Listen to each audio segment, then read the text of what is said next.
This is Your Other Brothers Podcast.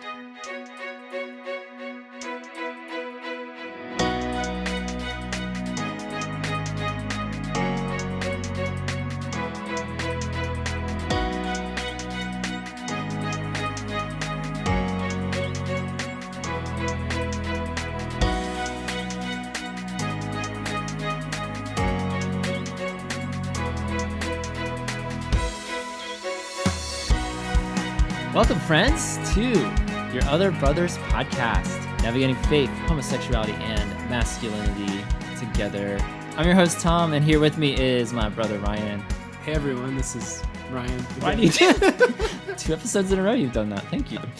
We now know Ryan is here, everybody, and joining us after a too long hiatus, a too long break. He's surviving over there in the Midwest. It's our good friend, Dean. What's up, Dean? Hey guys, how y'all doing? Dean, long time no talk. I haven't talked to you in 7 months. How's it been? Wow, 7 months? That was your last podcast episode at our retreat, correct? You and I have not seen each other or talked since then, correct? Last time we talked, we were all in the closet. Right, we were all in the closet, that hot, steaming closet together. Remember those days? Isn't it nice to be out? It is very nice to be out of that closet. It was a little cramped in there, and yes, it's really been 7 months. It's been a while. Maybe not 7 months. When was that? That was August. 6 months.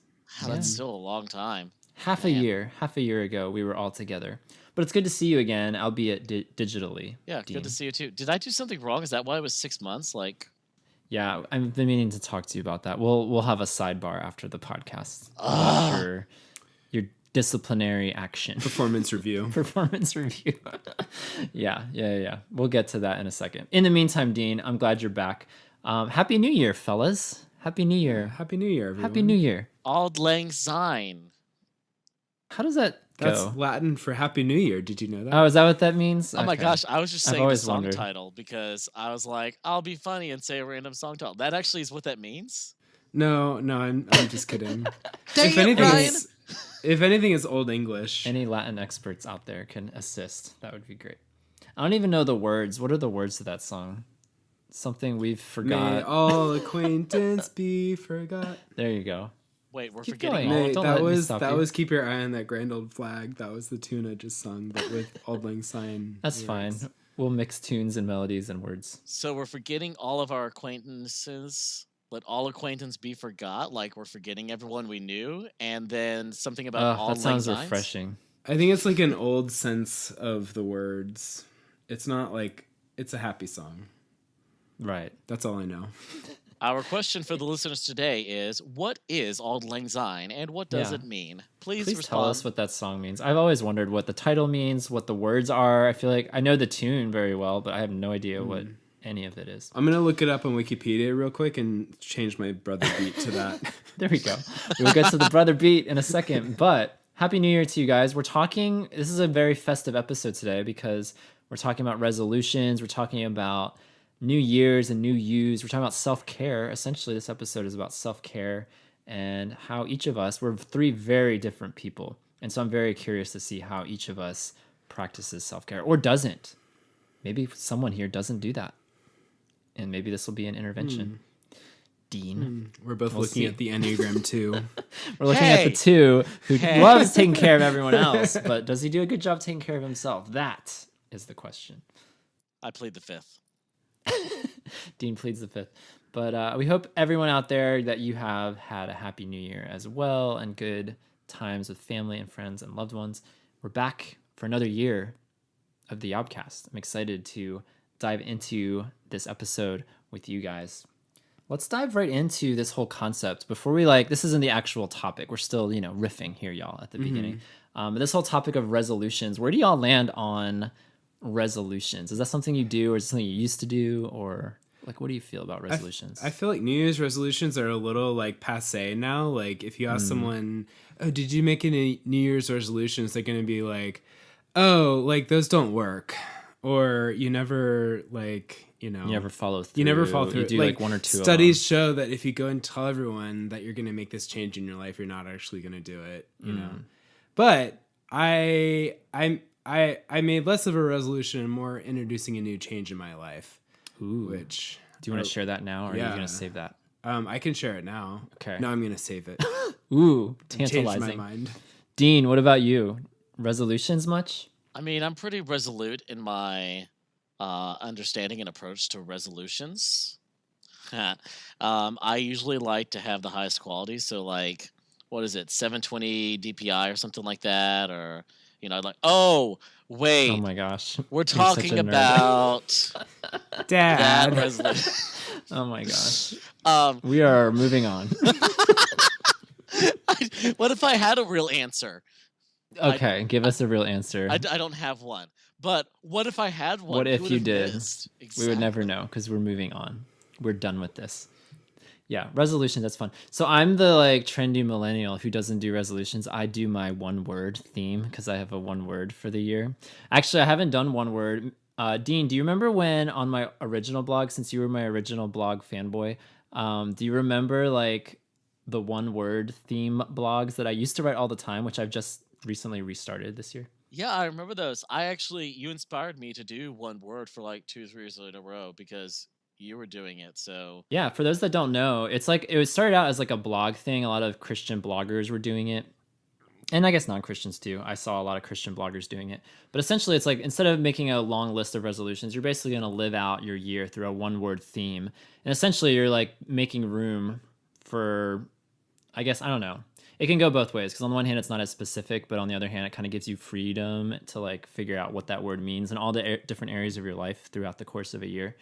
In all the areas of your life. And so instead of, and actually I haven't done it in a few years, but for some reason, I don't know why, I just felt inspired this year to do a one word. And so my one word for this year is cleanse. I feel like I am resetting the clock, resetting my system in a lot of different ways, which I might post a link to my blog if anyone out there is interested in reading what some of those ways I've been thinking about are. But cleanse, that is my one word for 2019. May it be a cleansing year. I'm literally doing a body cleanse soon, so a lot of Keep us inner posted. scrubbing and cleaning coming up soon. We want all the details. All the details. Yeah, stay tuned for next month's podcast where I will give you guys the update on my body cleanse. So this one word concept. Yes. Like, do you feel like it works? Like, can you look back Yeah. on previous years and say, man, I really see the effect that this had? And Yeah, had yeah. this, like, Off the all top of these my good head, I things." can't remember what I remember courageous was one word that I used. Something with hope might have been one year. I think hope might have been a theme one year. wait, you did hope too? Because I did hope 1 year. Whoa, no way. No, yeah, no, like for real though. Like I did hope 1 year. I didn't think you did hope. I don't know. I'd have to check the records. I honestly can't remember. Courageous is the only one because I remember actually writing that word on my hand and taking a picture of it, so I remember that one vividly. But yeah, I mean, I think it works. I mean, that's kind of the upside and the downside of it is that you can make it mean whatever you want and like ascribe success to it however you want. And so out of the blog post that I wrote for cleanse, I have like it wound up being kind of resolution-y more than I can remember my other blogs being in the past in years past. So we'll see. I don't know. I have sort of this combo one word resolution-y start to this year, and ultimately I just want to be healthier and stronger, and that ties into health, self-care, which is what we're talking about today. So hopefully I'm successful this year. I find it interesting that one word is 2 words. Well, it's not when you make it a hashtag, Dean. You could call it a monogram. That's one word for one word. There you go. There you go. Oh my gosh, that's so hipster. I love it. I'm doing that now. So, Dean, we've started this new tradition in your absence since we left the closet all those many months ago. We've started this new tradition called the Brother Beat, where each of us brings a discussion topic, brings a story, brings an experience, brings a question. You can bring whatever you want. The point is, we will all beat it together as you share. So I'm excited for you to share your beat. So, Dean, will you please beat for us now? Just go ahead and beat it out right now. Beat it out right now. What do you got, Dean? Kick this off. Kick off 2019 gosh. with your beat. Thank you for that. That was a great introduction, Tom. That was wonderful. Okay, yeah. So My beat for this, my one thing, I'm gonna be so bad at this. I kind of wanted to go second, so I knew what exactly I was doing. But anyway, I will say this. Okay, so I have a little story. Tonight, I was with a basically a support group, a 12-step support group. Um, I am going to be joining up with them to actually lead the teen group that's going to be a part of it. And so tonight I was over there. I was getting introduced and everything like that. And it is this group is it's helping people who are working through addictions, working through abuse, working through a lot of troubles in their past and everything. And so I'll get the chance to work with teens who are doing the same thing. But part of their time together is worship, actually. And I thought it was a little odd at first that we would be coming together for worship in this, and just it's a support group. Why would we get together for worship?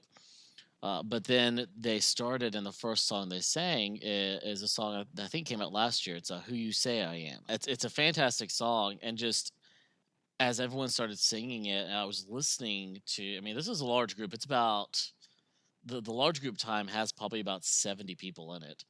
And I'm listening to 70 people who have struggled with addictions, who have struggled with abuse, who have struggled with people misusing them, and themselves having struggled with mistreating their own bodies. And I'm hearing them declare, I'm a child of God. I am who you say I am. I am chosen, not forsaken. I am who you say I am. And that song itself just took on so much more meaning than it had before. And I, as I stood there singing along with them, I realized, this song is probably being sung in churches across the nation every weekend at this point. How many of those churches are actually understanding the message of that song like these people are? The people who have had addictions, who've had other people, the way that they've treated, the way all these things telling them who they are and what they are and how they should be treated and what their value is because of those things. And I'm getting to see people taking steps. Some of them, it might be their first night there, it might be their second week there, some of them it might be their third year there, of saying, this is the brokenness that's been in my life, but that's not who I am. I'm a child of God. I am chosen by him, and that is who I am. I am who God says I am. And so that it radicalized the song for me, and I don't think I'll ever be able to hear it sung by another group of people with the same kind of power. Because like I said, I wonder how much we just forget what it's like to realize for the first time that you're not defined by abuse or addiction. You're defined by God. You're defined by what he has done for you.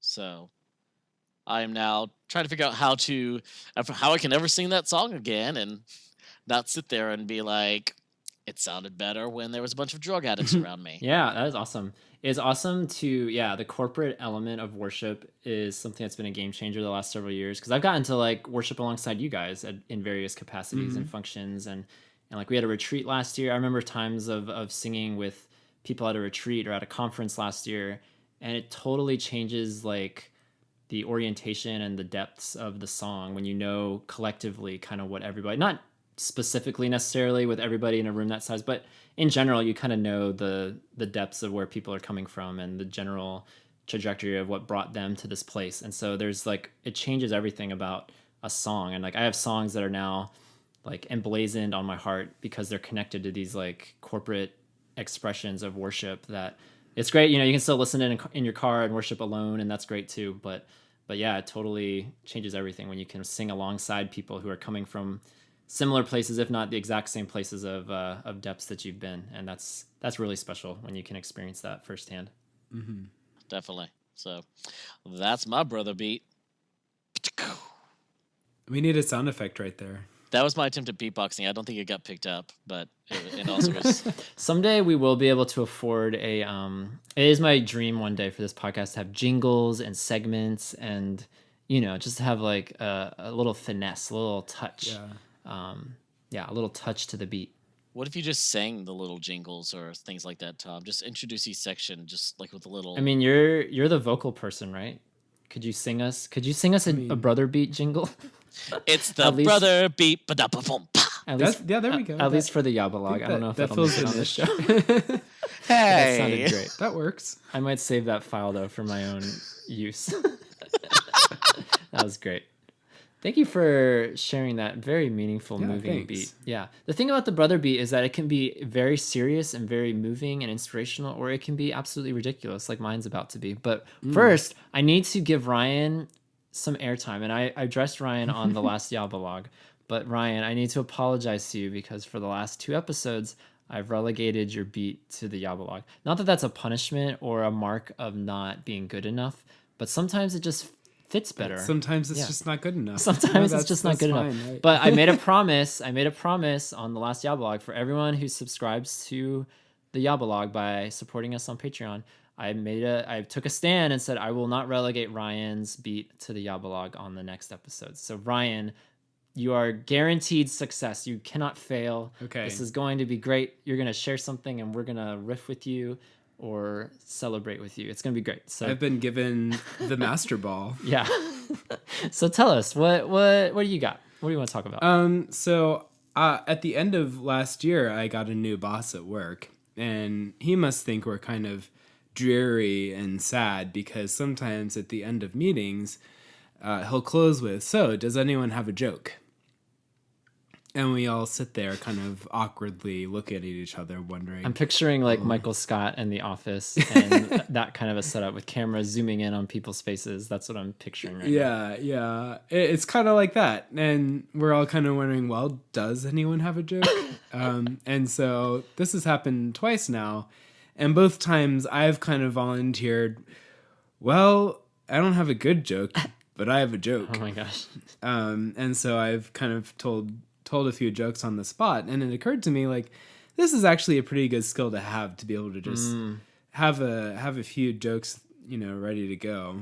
And so I thought it would be fun to put you guys on the spot. So I'm gonna. I need a joke from each of you. Oh my gosh.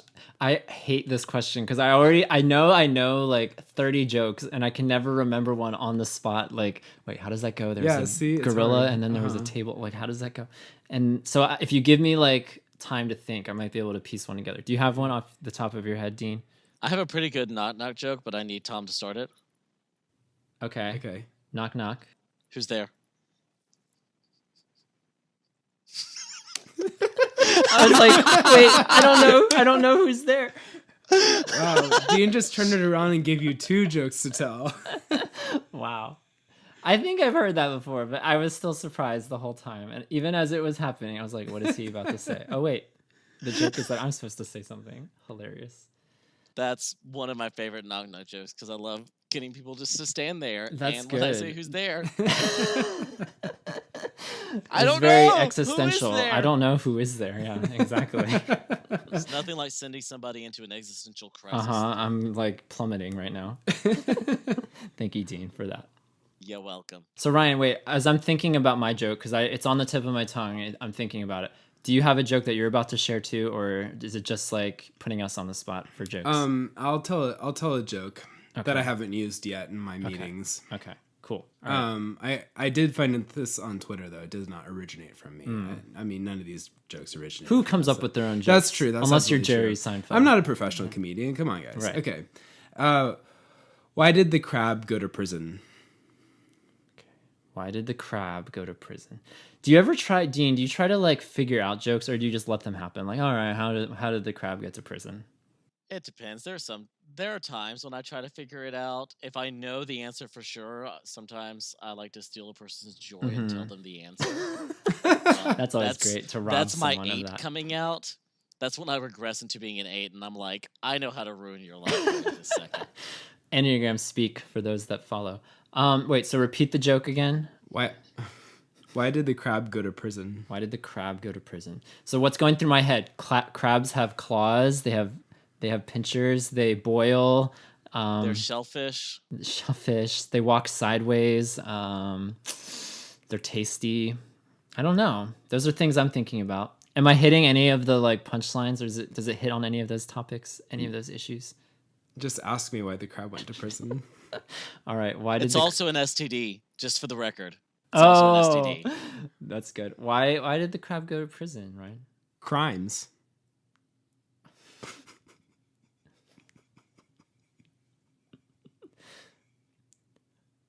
let this moment linger for a little bit. Let's not. Tom, what's your joke? Oh my gosh, that was so great. Oh my gosh, I'm trying to think. Hold on. I feel like I need complete silence. True story. I had to step out of the room and Google and find this joke that I heard on a podcast recently, and I had to figure it out because I could not remember. I remembered the punchline, but I couldn't remember the setup, and I was trying to remember how the setup. And so you guys have to forgive me because I feel like I can't deliver a joke. So for all those listening right now via the YOBaLOGUE, I hope you enjoyed the incredible extra content we got you.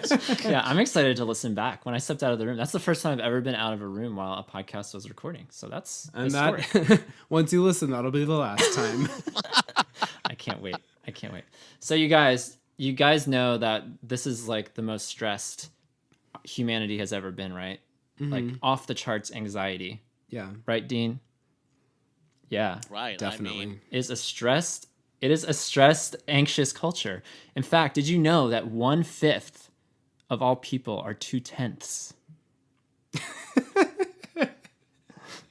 if I could reach through the screen right now, I would punch you in the face. Tom. See, it's funny because it's math. Tom, this was 15 minutes we spent waiting for the joke, and this is what you delivered to us? 15 minutes for 2/10? And, might I add, the heartiest laughter of all three jokes. It was the build-up. It was the build-up. I had to get the stage. I actually knew it all along, and I had to set it up that way. Gosh. But yeah. Such a showboat. It was good. Thank you, Tom. You're so welcome. Wow.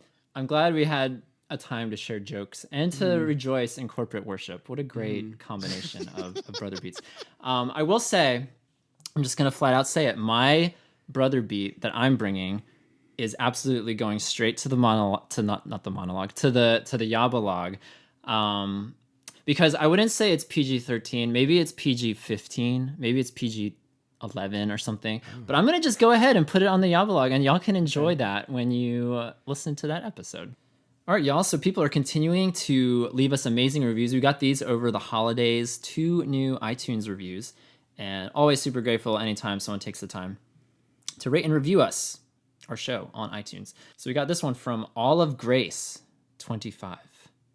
Olive Grace 25. Olive or olive? All of Okay. Grace. Although Olive Grace, that's a great. It could be someone's name. That's a cute name. That is a cute name. Olive Grace 25 says, amazing. I've only recently discovered this podcast while on a long journey struggling with same-sex attractions. While each person's story may be different, I'm amazed with each episode at how well the contributors seem to know me. One week I may resonate with one guest and another with someone else, but my voice always seems to be at the table. Thanks, my other brothers, for helping me realize I'm not a second-class Christian. I'm not a freak. Thanks, Olive Grace. You're not alone. Yeah, thank you for sharing. Thank you for commenting and writing a review. Yeah. And then our first review of 2019, really exciting, from Zay from the USA. Zay from the USA says exactly what I have needed. And he says, this podcast is purely real. I love the topics that are discussed and the discussions themselves, too. As a 16-year-old, it fills me with hope, knowing that there are people out there who relate to me. Also, having such a large community, it's awesome hearing so many perspectives. Keep it up. So that's awesome. I love when the youths respond and connect and are blessed by what we do. That's so encouraging. My heart just leapt into the air when I heard that this person was 16 years old. I was so excited. Similarly, yeah. Yeah. I'm excited. Yeah, I think it's awesome because, I mean, I think about myself at 16, and I would have loved to have had something. Could you imagine like this listening to us at 16? I can't Oh my even gosh. imagine that. I wouldn't know what to do with myself. I would be so excited, but also scared. Excited and scared, all the feels, all the emotions. More good ones than bad ones, for sure. Yeah, but a lot of just new ones, for sure. So that's super encouraging. I love that we can hear from 16-year-olds and 66-year-olds, people everywhere in between. It's always great to hear from folks. If you guys love what we do and want to support us in any way, like that's an amazing way that you can do it. We're up to 90 plus reviews now over on iTunes. We're hitting triple digits soon. This like long anticipated moment is soon coming. This 100th rating review. Like I see it, I feel it. It's going to happen this year at some point. hopefully sooner than later. But if y'all love what we do, give us 5 stars.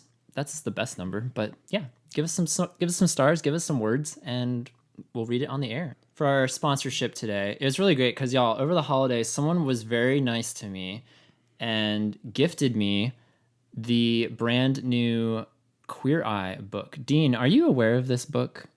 This existence? I am actually. I bought it for one of my other friends. I fantastic. Didn't need to send it to you. Sorry. Yeah, it wasn't you. It was someone else who cares about me. Someone.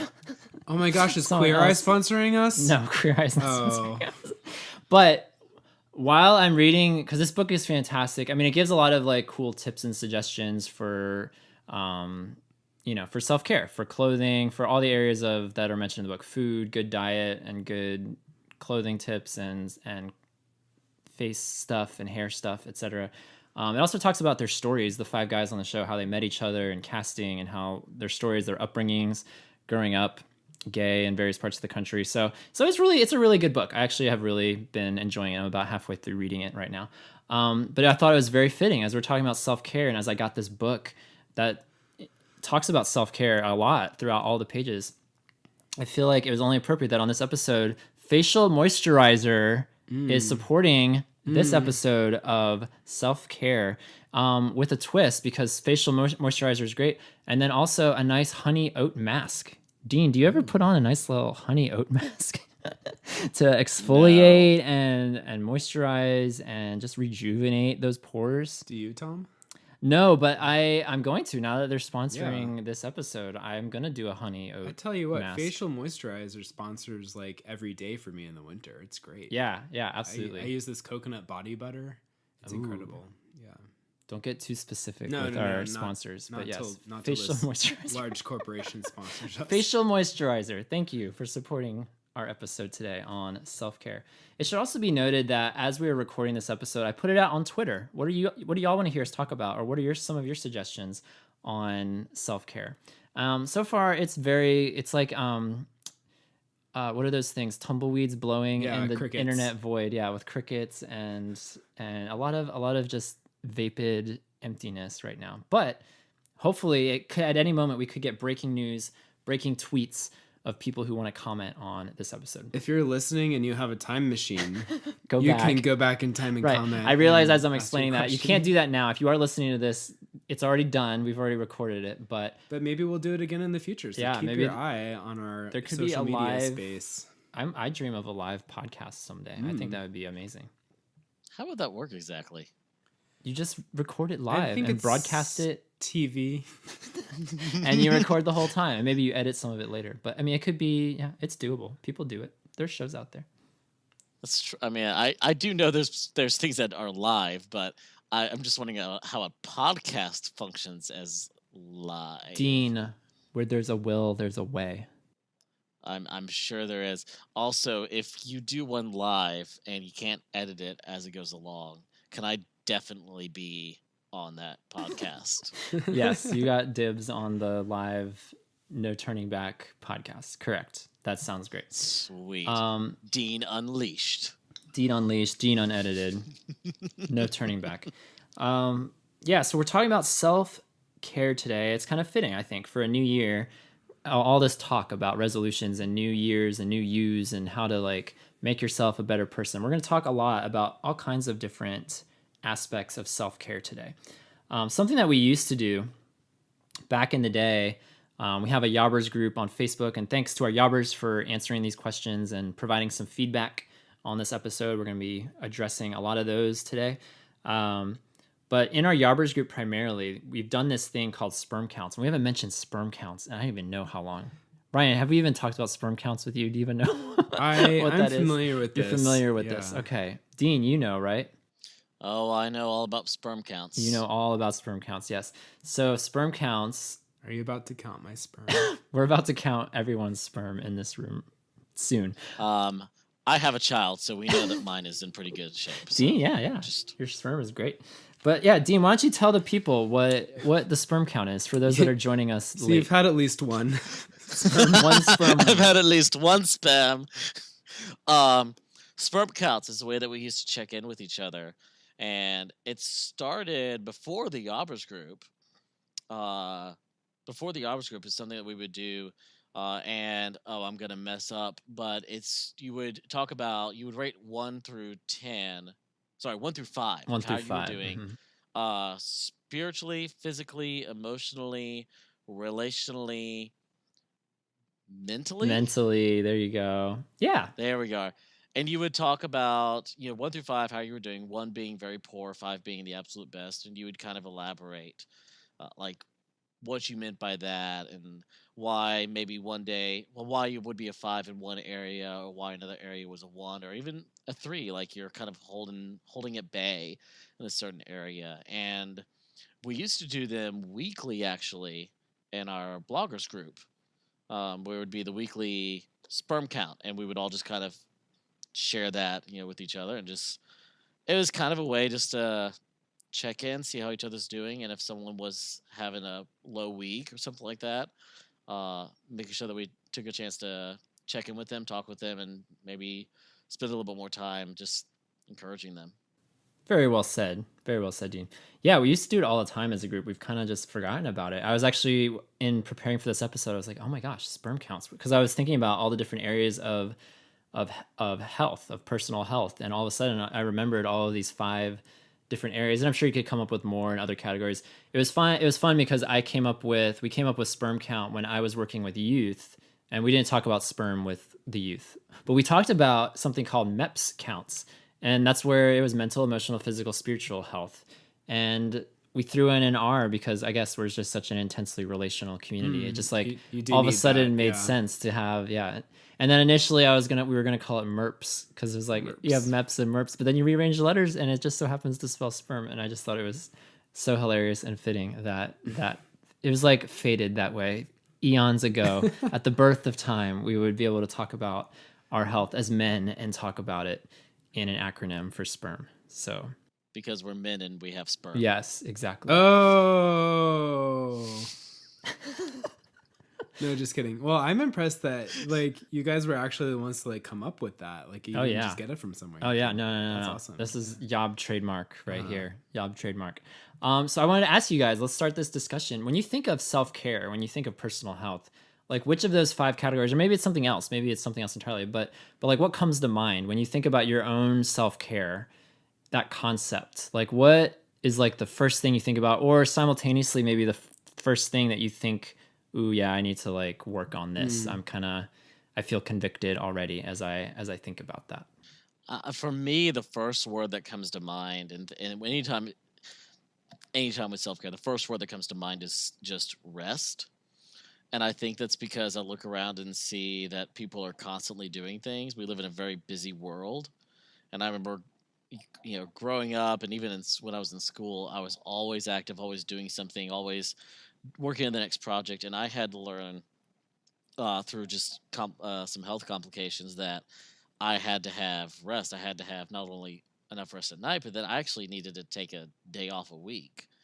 And so I basically was forced into taking a day of rest each week, where I didn't do any work. I didn't, put in like all this effort, and I had to find other things to do with that day of rest. And that involved things that helped me relax, or things that I enjoyed doing that were just for fun, that didn't require a lot of extraneous effort or extraneous thinking, but just something that I could do that would kind of, in a way, give me energy back. So give me energy and strength back, so I could, keep working the other 6 days of the week. Which it should be noted for those that aren't already aware, and for what we haven't touched on. You are an Enneagram 2, and you are a Martha, right? And you like do things for everybody else. So like rest for you, I think, takes on more meaning than maybe rest for a lot of other people. Yeah, my whole existence is a lot of times defined by helping other people, and it's not even just like my Enneagram, like all the personality stuff. My Myers-Briggs is an ENFJ, which is all like, how can I help other people? How can I get them to really get going in life? And then even my Strengths Finder, 3 of my strengths are like the 3 middle strengths are empathy, developer, and woo, which was all focused on other people. So like every aspect of my personality is about everyone else around me and about their lives being improved by some work of my own. And so, yeah, the idea that I would spend 24 hours focused on myself is what, when the first time I tried to do it, I don't know if I actually did it well or did it at all. And I've had to really work, as odd as it sounds, I've had to, make sure that I guard that day of rest and make sure that it doesn't turn into work somehow, because I could easily just turn it into, okay, well, this person needs this person needs this, and I actually have to make sure that if I'm going to care for other people, I do have to take a day to care for myself and make sure I'm in the best shape possible, spiritually, physically, emotionally, relationally, mentally, so I can actually be effective in serving others. Yeah, that's interesting because I feel like as an Enneagram 9, like I have to remind myself constantly that stopping isn't the same thing as rest. And like I have to my temptation is just to like not doing anything and call it rest, but that's not really how I feel rested at the end of the weekend. Like that's not what makes me feel prepared to go into the next week, for example. Like I find that my best rest days actually involve a good amount of activity, doing laundry, cleaning the house, doing some meal prep, getting some exercise. And then I feel like I've cared for myself and I've like kept my life going and I'm able to face the next week kind of. And so like Tom, to answer your question, I think the first word that comes to mind for when you bring up the topic of self-care is discipline, where I have to have discipline in order to do these things, in order to take care of myself, in order to exercise and eat well and do all this stuff. And that's kind of the thing that I kind of keep coming back to is what I have to struggle with. Mm.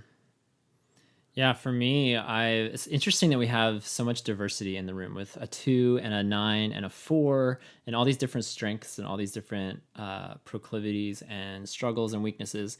Because for me, it's only actually been in like the last 5 or 6 months, like definitely in the last year, that I've taken actual physical rest to heart. Because for me, I don't want to keep working to like help people.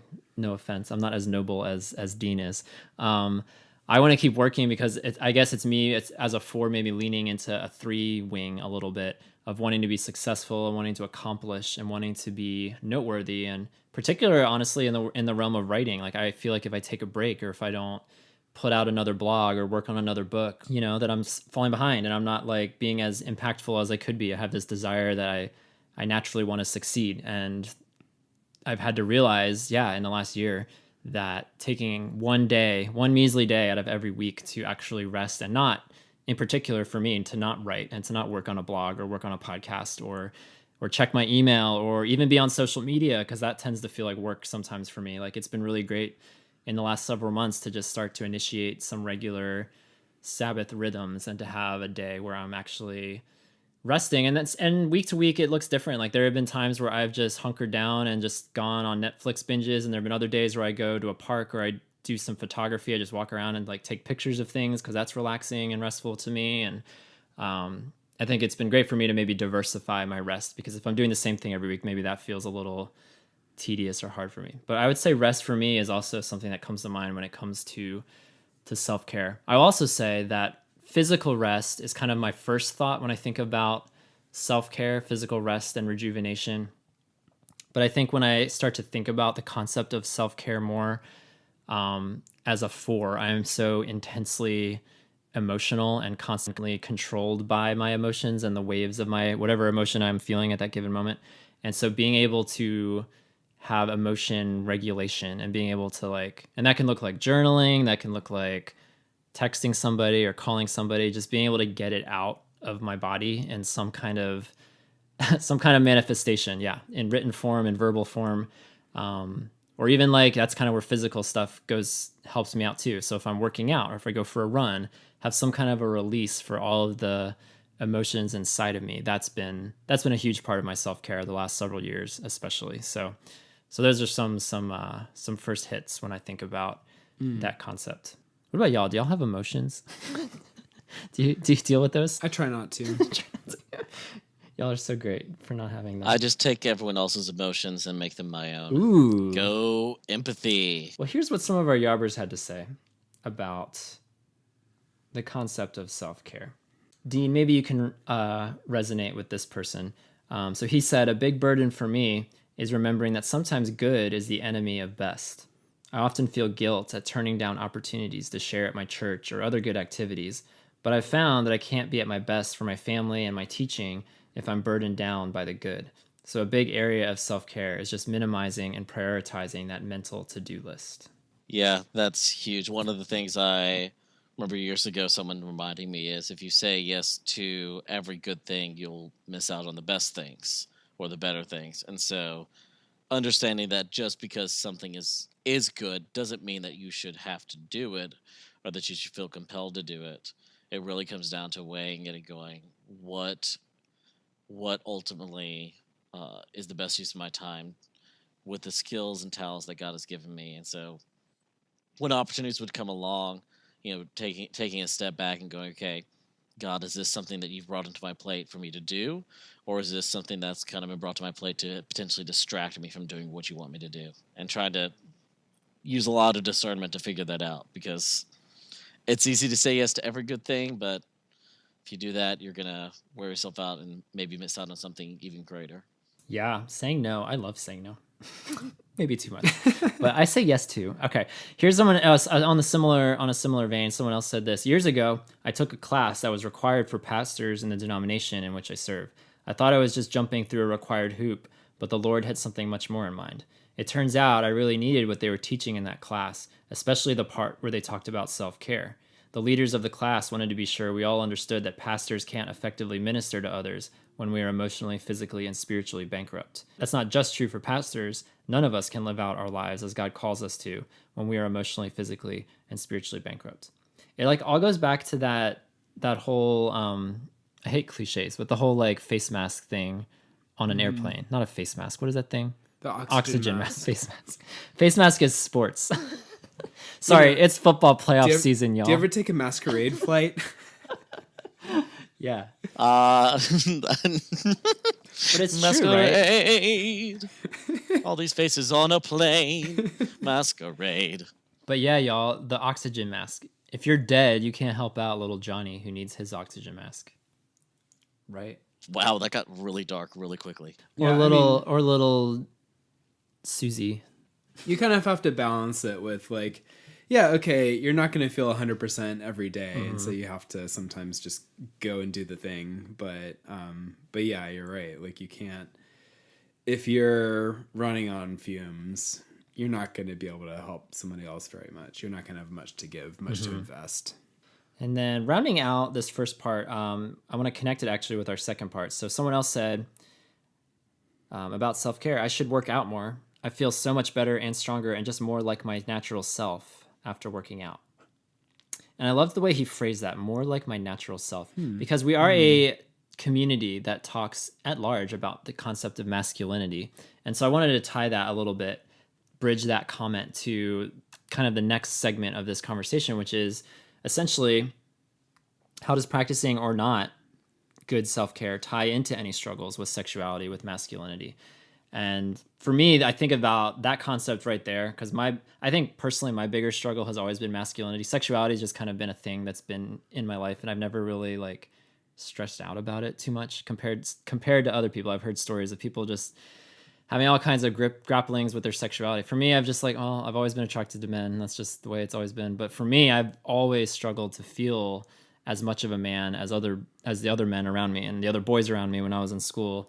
And a lot of it's centered, at least initially, on the physical component because, I grew up in a culture of athletes in my classes and everyone was bulky and strong and athletic. And I was just kind of the skinny little wiry kid. And physicality for me has always been a huge part of self-care. And it's been great. Over the years when I've worked out in gyms or trained for half marathons or what have you, when I have something to work on, a goal, and I'm actively doing something with my body. It's great for my body, but as I said earlier, I think it's also great for my emotions and for my mental state to have an outlet for those things. So I see that as a huge, at least for me personally, as a critical component of my self-care and my sense of masculinity. But I was curious where y'all come from, since we are so different in this house. Does physical stuff mean as much to you, or is it more other stuff? Like, how do you tie self-care to masculinity, sexuality, your overall just sense of health as a man?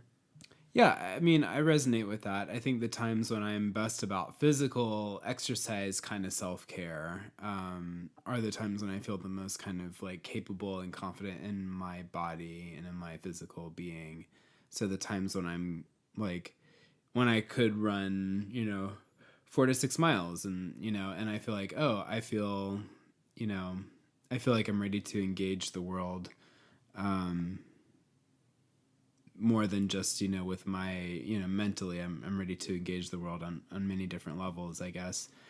I think like this question really though points me to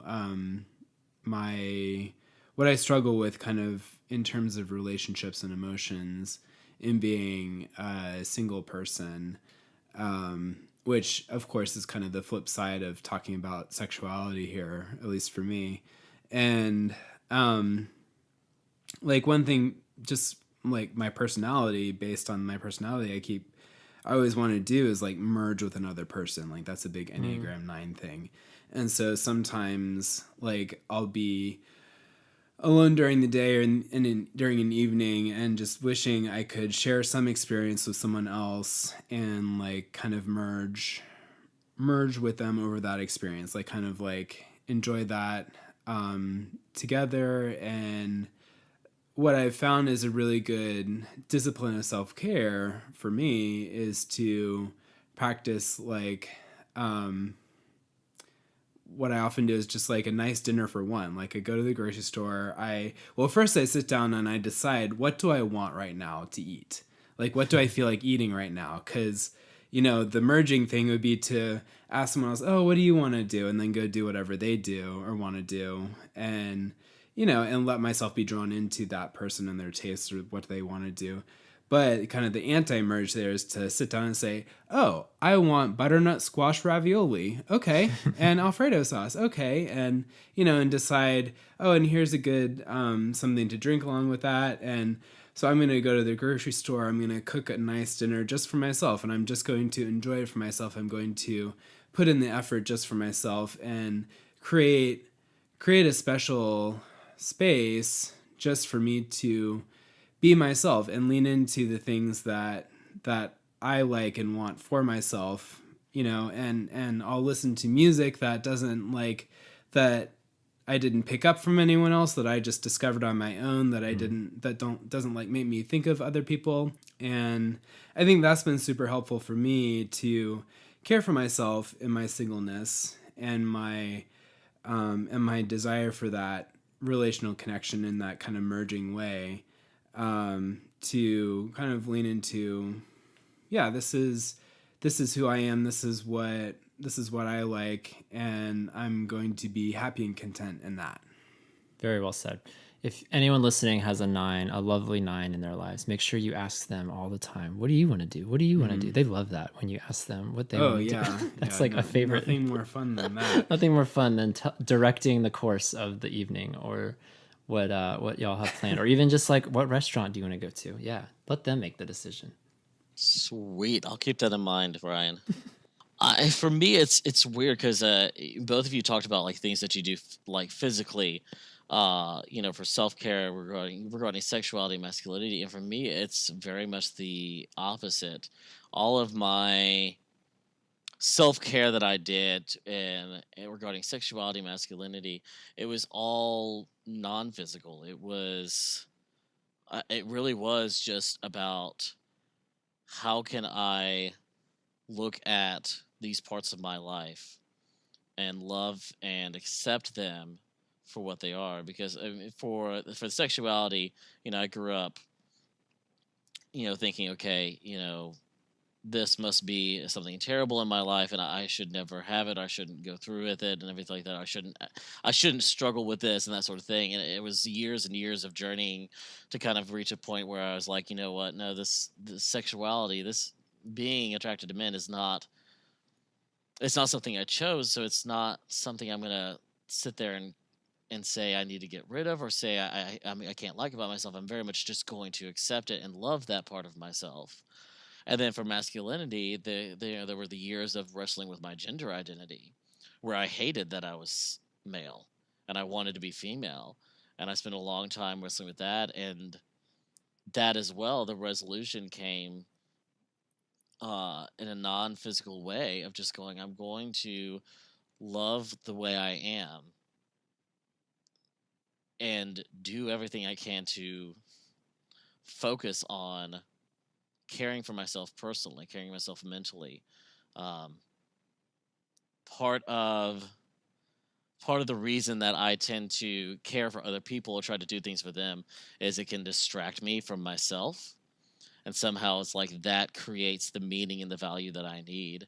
And essentially, I had to step back and go, my sexuality and my masculinity, these are things that I'm going to give value to, not because they can do anything for anyone else, but simply because they're part of who I am. And I'm going to love myself and accept that part of myself because it's simply a part of me. And so it very much wasn't a physical thing of I'm going to, it was, I don't feel most like a man when I work out. I usually feel winded when I do anything more than walk a few feet.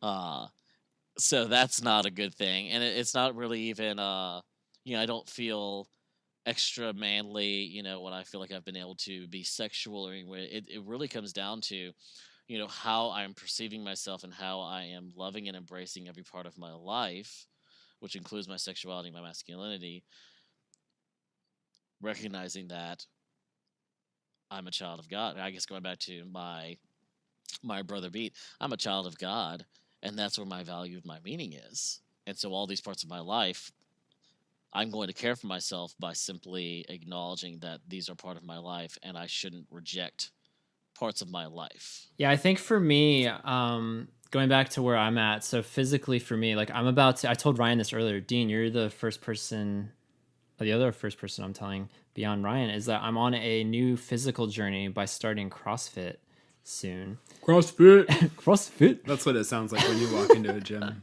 So, which for me, there's a physical component to CrossFit, but to be honest, more of a motivation behind CrossFit is for mental health, mental clarity, emotional health. Like I said earlier, to have an outlet for a lot of my emotions and the angst that I often tend to feel. And there's even like a community relational component to that too, because I guess CrossFit is very like, not that everyone's best friends in CrossFit, but you get to see the same people. It's a smaller crowd than a regular gym, and you're seeing the same people in the smaller class setting. So there is the potential for like relational connection there as well. But yeah, I don't know. For me, the physical component has always been a great starting point, I think, for a sense of masculinity. It's definitely not the be all end all. Because when I work out over the years and when I've run and gotten in good shape, like it's been really helpful now to be able to like look in a mirror and to see a man that I'm not ashamed of physically, or to be like, oh, like I wish I wasn't as lazy, or I wish I had some muscle definition, or, something not like super model status, but just like something to be good, prideful about, if you know what I mean. And so that's been a helpful starting point to be able to like look in a physical mirror and to see a physical man. And then I realized though that the work doesn't end there. Like then it requires digging into emotions and digging into mental health and certainly spiritual health as well. Going back to that concept that you've echoed multiple times, Dean, that we're all children of God, we're all sons of God, and we're all brothers. And so to be able to like actually believe that truth and have other brothers in my life affirm that of me, like that's been a really great part of my journey in masculinity, as well as having brothers like literally look me in the eye and tell me that I am a man, that I'm a real man, for being vulnerable and for sharing my story and for having courage in all these different areas. So that's the other component for me. But physical stuff has always been a good starting. I feel like starting into a good physical regimen has oftentimes helped me like translate all those other areas too. Something that one of the Yobbers asked, I guess I was going to save this for the end, but this could actually be a good time to break in with this now, is the concept or the question of like, what is the line between self-care and selfish? Self-care and selfish. Because Dean, if you're not helping people out one day a week, aren't you being selfish? So just Can I for the guilt record, trip you because there? the way you, yeah, because of the way you enunciated, I thought you were like selling fish, Sell like sell fish. fish. Shell care Sorry. and shellfish. The jokes just keep on coming. They do keep on coming. But it's a great question because there was another side conversation in the group that like self-care is selfish if we're not like focusing on God first and foremost, then anything we do is selfish or whatever. Which that's a bit of an extreme view. I don't personally agree with that, but I'm curious. There is a line between self-care and selfish, and I've had to navigate this in recent times. But I'm curious what y'all's immediate thoughts are.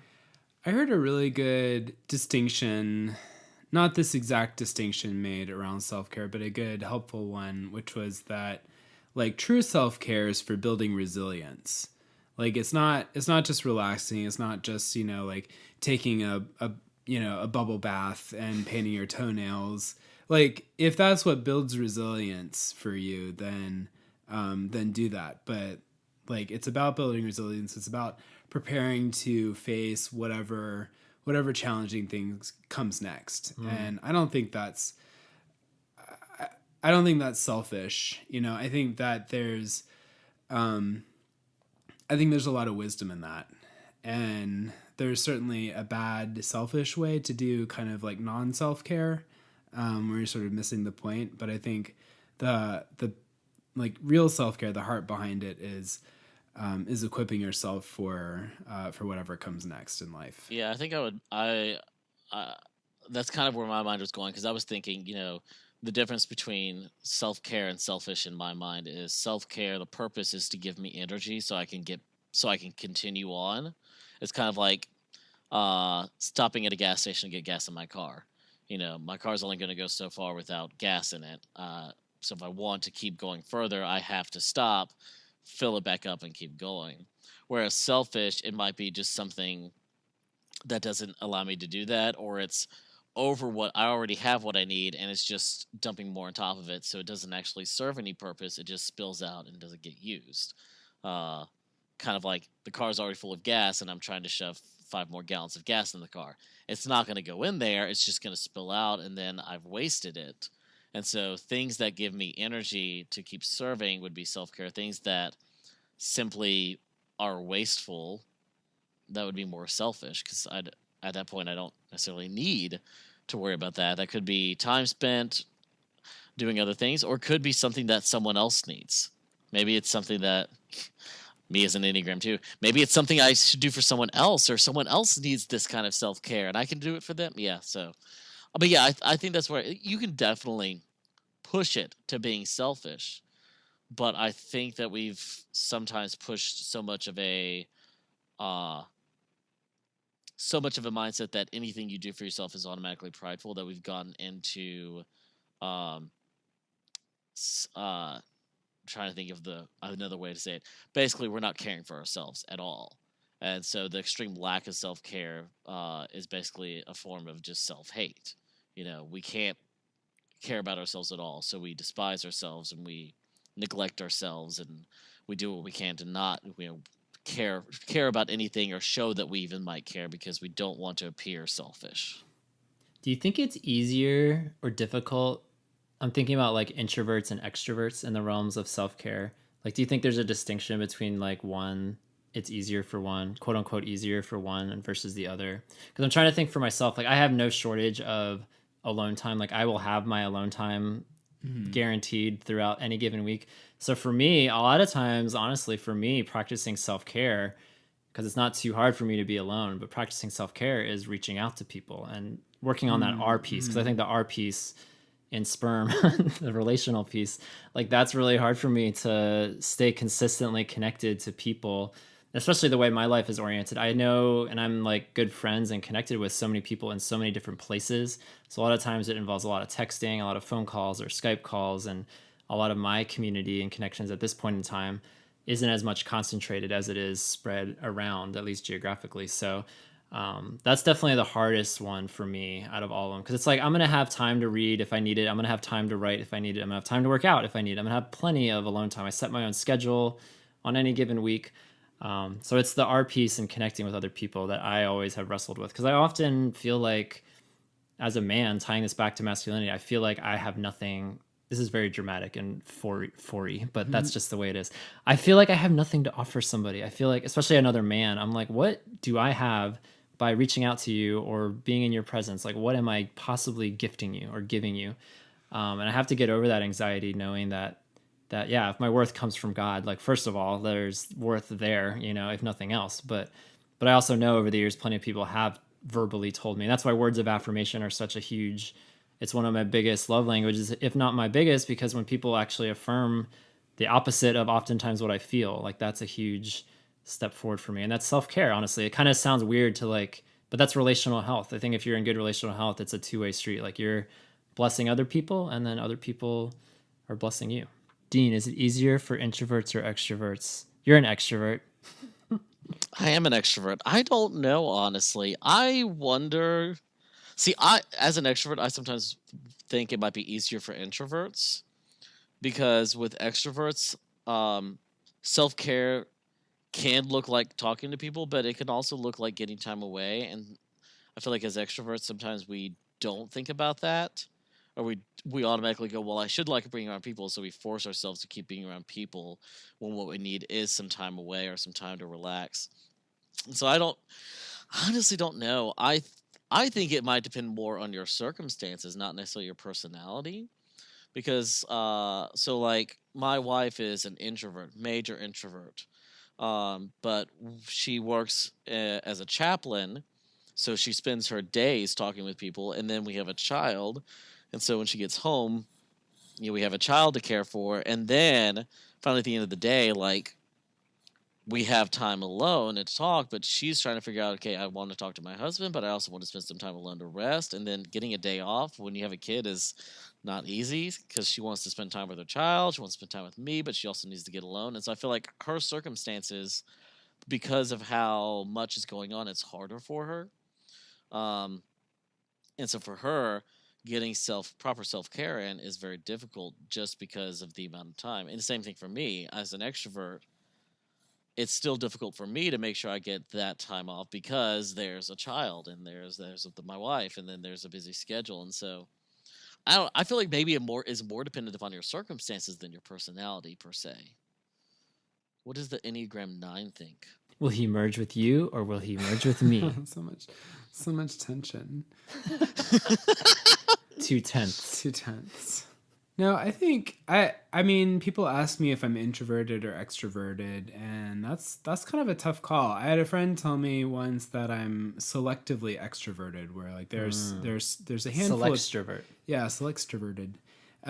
There's a handful of people who like kind of give me energy and who I need to connect with regularly and to kind of keep going, I guess. But then apart from that, I'm pretty introverted, and I do need a good amount of alone time, and I need and like interacting with people outside of that list of selected energy givers. Like interacting with people outside of that costs me something. And so I think for me, like, the self-care sometimes looks like feeling okay saying no to the people who I know I don't have what it takes to spend time with them right now. But then also sometimes self-care looks like reaching out to the people who I need to connect with because they're going to make me more stable and make me stronger and give me what I need to face the next day or the next month or whatever. To wind this conversation down, this was a great question, and I feel like we have to talk about it. Someone's prefaced it. I love people who preface the questions. So he prefaced it by saying, your acronym constitutes 5 areas: spiritually, physically, emotionally, relationally, mentally. But I was also wondering, is there such a thing as self-care sexually? So if we made the sperm count sperms, sperms count, what does that look like? What does sexually good sexual health? I'm trying to say it. Good sexual self-care look like? And then he was really funny because then he did besides, of course, and then he did the emojis with the circle, like the A-OK symbol with your making a circle with fingers, and then the eggplant emoji. So besides that, of course, y'all can figure out what that means. Kids, you can Google that. I thought that was a great question. Kids, don't Google that. Kids, do not Google that. We have 16. We have listening to 16-year-olds this. listening, as evidenced by our iTunes review. We today. know you've Googled it, but don't Google it. They already know. These kids know these things when they're 5 they years old. invented the eggplant. Yeah. So Yeah. And it was for a single person. So it's different actually for Dean in some ways because he's married. Yeah. So there's a different sexual dynamic there. But I for think single people as well, we can address that too. one of my favorite definitions, I guess, of sexuality or ways to think about sexuality is just like all the different ways we connect with people deeply and intimately to bring forth new life. And so like in some situations, like in the context of like marriage and sexual intercourse, that's kind of the first thing that comes to mind when we talk about sexuality. But I think like our sexuality is much more broad than that. And I connect with you, Tom, as a sexual being, and my sexuality plays into that, and my connection with you happens kind of like through that in a way. And so when I think of sexual self-care, I guess I also think of like, how can I be caring for myself? I guess I would say making sure that I'm pursuing that kind of intimacy with other people, being like on this journey of deciding not to pursue sex or marriage with another man.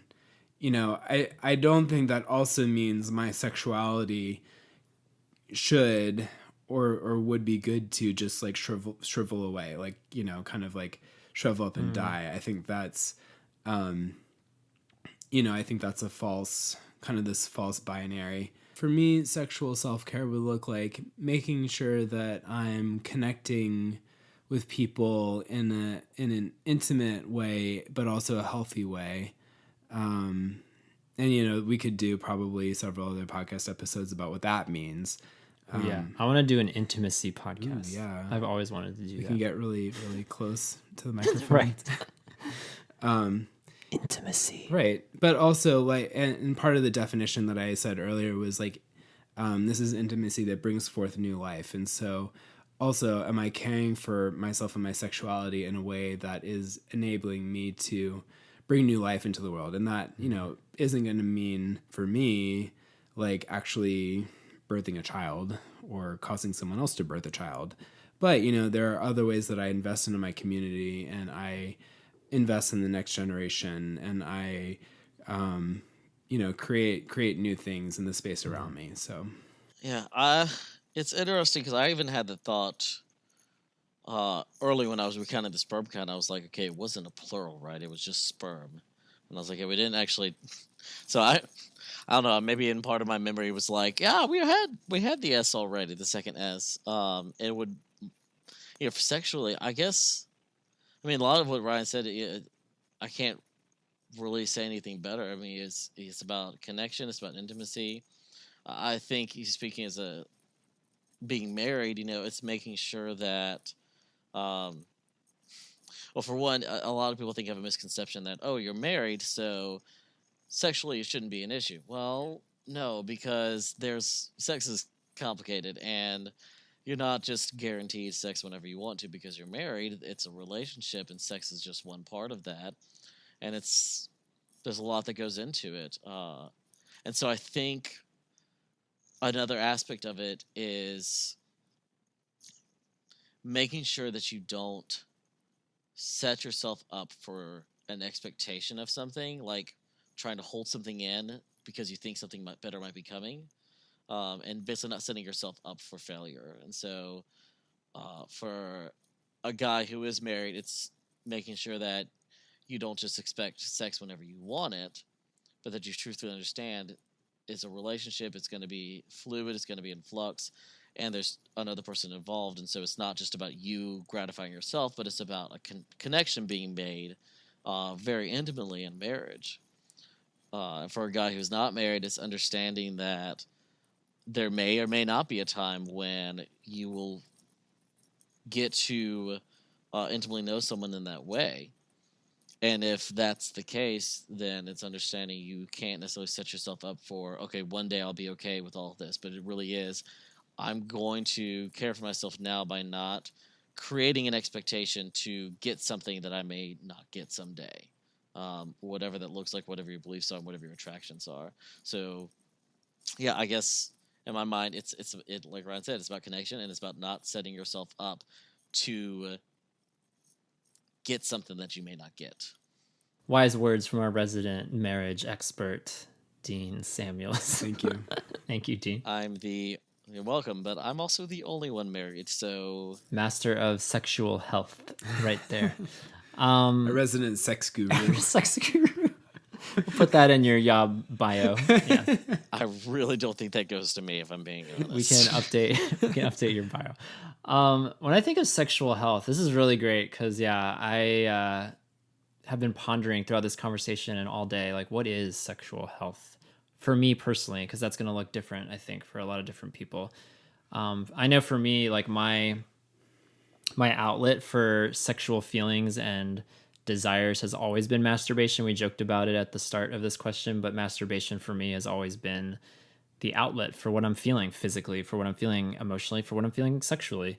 And it was never so much like I dabbled in porn. I'm not saying I'm like Mr. Perfect. Like I never looked. Oh yeah, I did. I looked at porn and I've been tempted by other things along the way. But masturbation has always been this like faithful expression and outlet for sexual desire and sexual frustration. But what I've realized over the years, especially the more involved I've become with this community, this particular community, but even other men as well. Like when I have been in situations where I've been in good connection with men, and whether that happens at these multiple retreats that we've shared together, even us personally, and then other things like conferences or just weekends with people, with other men. It's something I don't realize necessarily at the time, but I realize after the fact. I'm like, oh my gosh, I didn't even think about masturbation that whole time. Like I was feeling a level of connection and fulfillment that essentially what I'm trying to get out of my system is that's what I'm feeling, I guess, when I realize that, when I do masturbate, when I use that as an outlet. I've realized over the years that for me personally, and it's different for everybody, but for me, when I'm in good connection, solid connection with other men, that kind of satisfies a lot of these sexual yearnings. Not all of them, but by and large, like, yeah, there's a lot of good, like fulfilling connection that happens with other men. And that's something that I definitely want to pursue more of, certainly this year, but the rest of my life. Like that's something I want to constantly be returning to. Like, am I in good connection with other men? Because for me, that's been a huge game changer in especially the last 5 years. That's been really pivotal to my sexual health, I would say.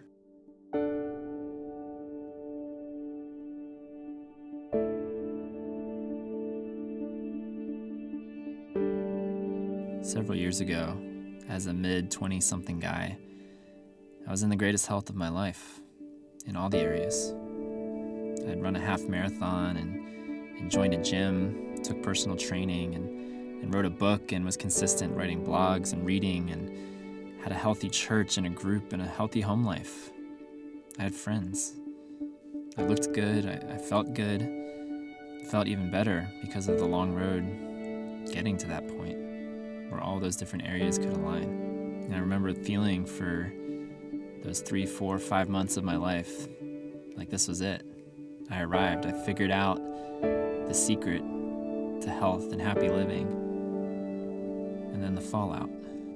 My church falling apart, my group disbanding, my home life growing more and more unsettled. And I had to face the question, is God still good? Can I still be healthy when things out of my control simply fall apart and rot? How do you build back health in all those areas at the same time with as much effectiveness all over again?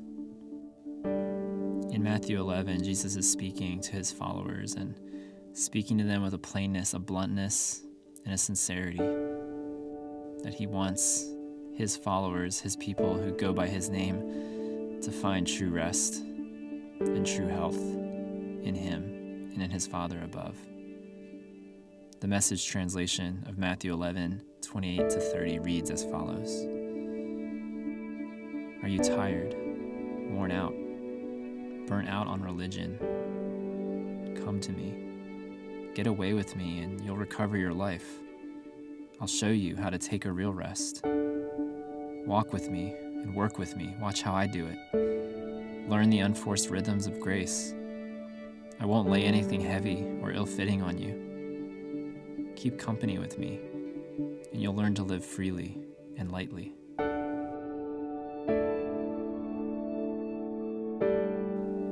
And so, my brothers, from whatever spectrum of health you sit or stand or crawl or otherwise land, whether you're strong and upright at the moment or at the bottom of this long barrel, may we find our rest and root our rejuvenation in Christ. Let us turn to him again and again all year long in our highs and lows of health, our bodies, minds, and souls always oriented his way.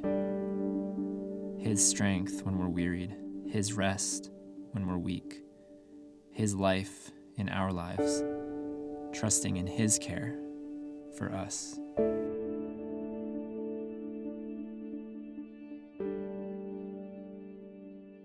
Well, it's been awesome talking about self-care. I think it's helped me care about myself more, talking about self-care. Which is and hearing about what care you for need. yourselves. You need to care about It's yourself. what I need.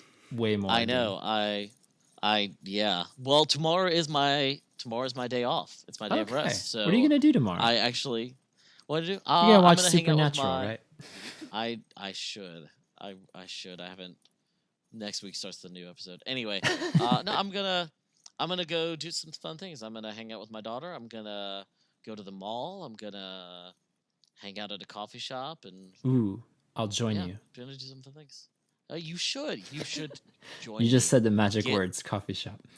That's how I rest. If you leave now, Tom, you'll be able to make it here. Okay, so I'm gonna head over to see Dean right after I say goodbye to Ryan, and then we'll go. I regret talking about self-care because I spilled the beans to everyone that self-care for me looks like actually doing things and getting stuff done, and that means now I actually have to go and do work. So. Yes, let's all hold each other accountable this new year for Dean to care for himself and for Ryan to do stuff. I can't wait. Are we adding that to SPERM? Right. Is this like the SPERM? We'll just keep adding letters to it. It's like the LGBTQIAA community. Yeah. We'll keep adding letters to SPERM. Sperm plus. Sperm plus. Sperm plus. Our Sperm plus count. I want to hear from you guys. Tell us your Sperm plus count. Talk about our self-care episode. You can go to yourbrothers.com/podcast, find our episode 45 episode on self-care. And yeah, tell us what self-care means to you, how you practice self-care, what comes naturally, what comes harder, and this realm of like sexual self-care, sexual health. I want to hear some stories about that too. So I'd love to hear from you guys. It's always great to hear y'all's stories. And as we've mentioned multiple times in this episode, we have another podcast called the YOBaLOGUE, and it is a bonus podcast that follows up every single YOBcast, and it's only available to our Patreon supporters. So you can go to patreon.com/yourotherbros for all the information, but I can just say right now, we're going to have plenty of bonus content from this episode that y'all don't want to miss. So make sure you subscribe. YOBaLOGUE stuff was amazing. So definitely go. This is going to be, get it. I just have a feeling this could be the best YOBaLOGUE yet with all the bloopers and bonus content that we could not fit into this episode. So if you're interested, if you're curious, check out our Patreon and join the Yobbers. The Yobbers is such a great experience. Really, you haven't lived until you've become a Yobber. My dear sweet parents are not Patreon supporters. Yeah, so. shout out to Ryan's parents. Hi, That's Mom. Oh, hi, Ryan's parents. That's I love amazing. you. That's amazing. Yeah. So we love our Yobbers, young and old, teenagers, and Ryan's parents' age, whatever age that is. Just a little over teenager. A little over teenager. They're not that far gone. We love all of our Yobbers. Thanks for supporting this effort and all that we do.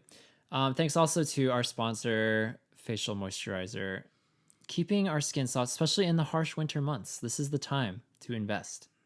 And thanks for Facial Moisturizer for investing in our show. I just had a lot of trouble saying all those words. A lot of tough syllables there. But yeah, it's been a great episode for self-care. Thanks, Dean, for being here. Yeah, thank you. It was awesome. I love being part of this. We'll This try is to bring great. you back more than every 6 months. That'd be nice. Yeah. I'd enjoy Hopefully that. it's sooner, and who knows, maybe. But at the same time, maybe we'll go back in the closet with you sometime. I do miss those days. I do miss being in tight, confined closet spaces with you, Tom. Those are good times. Those are good memories. Yeah. Thank you, Dean. And thanks, Ryan, as well. This has been a great episode. Y'all stay tuned for the YOBaLOGUE and for more Your Other Brothers goodness this month. December, we kind of took a little bit of a break in a lot of ways, but I feel like we're hitting the new year strong. A lot of cool, awesome blogs coming. And just a lot of good stuff coming down the horizon. So it's going to be a great year, y'all. Let's have a great year together. For all your other brothers, this is Tom, This is Ryan. This is Dean. Hugs and kisses. reminding you that you are not alone. Even the sparrow finds a home. See you next time, everybody. Bye. Thanks for listening to Your Other Brothers podcast. Navigate more with us at yourotherbrothers.com and comment on this episode at yourotherbrothers.com/podcast. Subscribe to our show to never miss an episode. And if you enjoy what we do, consider rating and reviewing us on iTunes. You can follow us on Facebook, Twitter, and Instagram at Your Other Bros. If you'd like to further support our storytelling effort, consider becoming a Yobber. Yobbers pledge monthly and receive perks like calls with authors and other supporters, access to a secret Facebook group, and additional podcast content. Visit patreon.com/yourotherbros for more information. Don't miss our monthly bonus podcast on Patreon, the YOBaLOGUE, featuring responses to previous podcasts, content not featured in public episodes, calls from listeners, and more. Ask us a question or tell us a story by leaving us a message at 706-389-8009. If you're new to the show, we'd love to hear from you. You can email us at podcast@yourotherbrothers.com. You can also write us at Your Other Brothers, P.O. Box 843, Asheville, North Carolina 28802. Until we journey next time, we're glad you're with us.